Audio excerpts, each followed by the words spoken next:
Oração de hoje. Pai amado, nesta nova semana que começa, eu me agarro à tua promessa: não temas, porque eu sou contigo.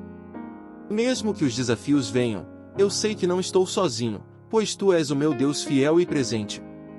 Senhor, fortalece-me nesta segunda-feira. Dá-me sabedoria para tomar decisões, paciência para enfrentar as dificuldades e fé para não desistir. Sustenta-me com tua mão poderosa, assim como disseste, e guia meus passos com amor e justiça. Afasta de mim todo medo, toda ansiedade e toda insegurança. Que eu ande confiante, sabendo que o Senhor cuida de mim em cada detalhe. Abençoa minha família, meu trabalho, meus planos e meus pensamentos. Que este dia seja para a tua glória, e que eu veja a tua mão agindo em tudo. Em nome de Jesus. Amém.